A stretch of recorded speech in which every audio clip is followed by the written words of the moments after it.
नमस्कार मित्रों, आज मैं आपको एक ऐसी मार्मिक कहानी सुनाने जा रहा हूं जो न केवल आपके हृदय को झकझोर देगी बल्कि आपको जीवन की सबसे बड़ी सच्चाई से भी परिचित कराएगी। मां का कर्ज कभी चुकाया नहीं जा सकता। एक गांव था और एक गांव में एक बूढ़ी मां रहती थी, श्यामा देवी।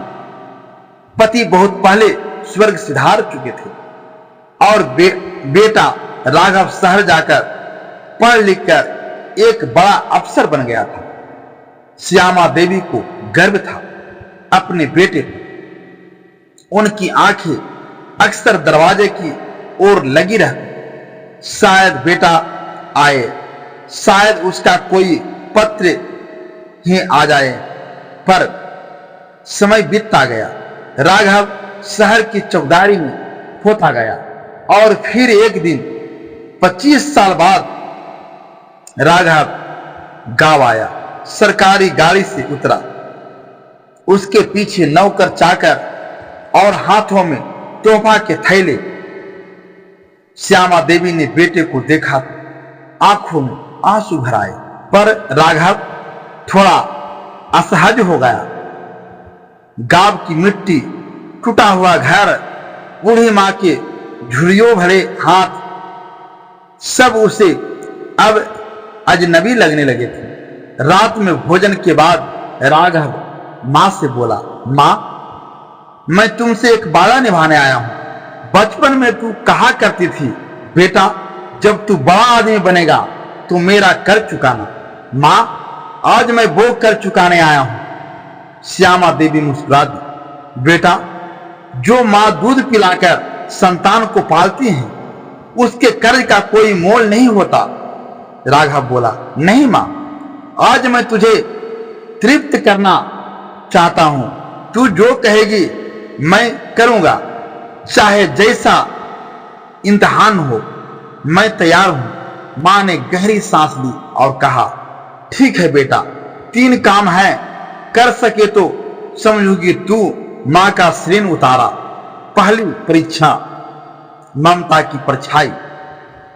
मां बोली, कल सुबह नदी किनारे एक नवजात बच्चा छोड़ा और पीछे मुड़कर मत देखना। राघव चौंक गया। मां, यह क्या कर रही हो? मां बोली, तू कहता है ना मेरा कर्ज चुकाना है तो कर। एक मां को कैसा लगता है जब वह अपना बच्चा छोड़ती है? वह जान ले। राघव मौन हो गया। सुबह वह एक अनाथ बच्चे को गोद में लेकर नदी किनारे पहुंचा। बच्चे को मासूम आंखें उसकी ओर देख रही थी। वह कांप रहा था, रो रहा था।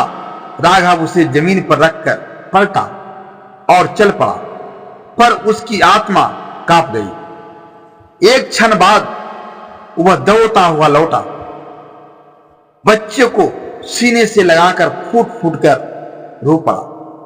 वह मां के पास जाकर बोला, मां, मैं ये परीक्षा पूरी नहीं कर सका। मां मुस्कुराई। अब जान पाया, जब तू बच्चा था, भूख से रोता था, बुखार में तड़पता था, जब तुझे छोड़ना मेरे लिए कितना कठिन होता था, फिर भी कभी तुझे अनाथ नहीं होने दिया। ये ममता थी जो शब्दों में नहीं आती। दूसरी परीक्षा, उपेक्षा की अग्नि। मां बोली, दूसरा काम कर। आज एक दिन के लिए मुझे अपने घर से बाहर निकाल। लोगों के सामने कह देना ये मेरी मां नहीं। राघव का चेहरा फट पड़ गया, पर वह मां का कर्ज चुकाना चाहता था। दोपहर के समय उसने मां का सामान बाहर रख दिया। गांव वाले हैरान थे। अरे राघव, ये क्या कर रहा है? राघव बोला, माफ कीजिए, ये मेरी मां नहीं, कोई वृद्धा है। पहचान में गलती हुई थी। श्यामा देवी चुपचाप एक पेड़ के नीचे बैठ गई। रात हुई, आंधी आई, बारिश हुई। राघव छत पर खड़ा था, मां की ओर देख रहा था। हर बूंद जैसे उसके दिल में गिर रही थी। अंततः वह दौड़ता हुआ गया, मां के पैरों में गिर पड़ा। मां, मैं हार गया। मैं तेरे साथ किया गया उपकार नहीं, तेरा प्यार भी नहीं लौटा पाया।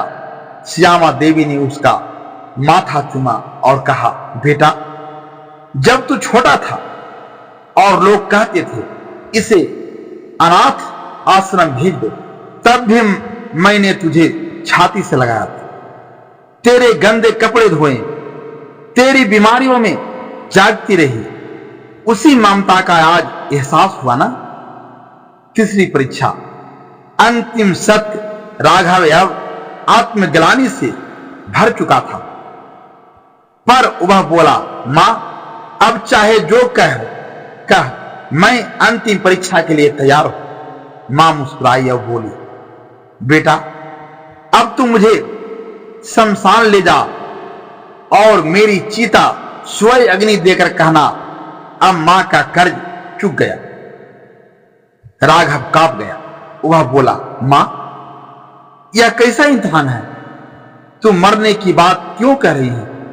मां बोली, क्योंकि बेटा, जब तक मैं जीवित हूं तू मेरा श्रेणी रहे, और जब मैं नहीं रहूंगी तब तुझे समझ आएगा मां के होने की कीमत क्या होती है। राघव मां के चरणों में गिर पड़ा, फूट फूट कर रो पड़ा।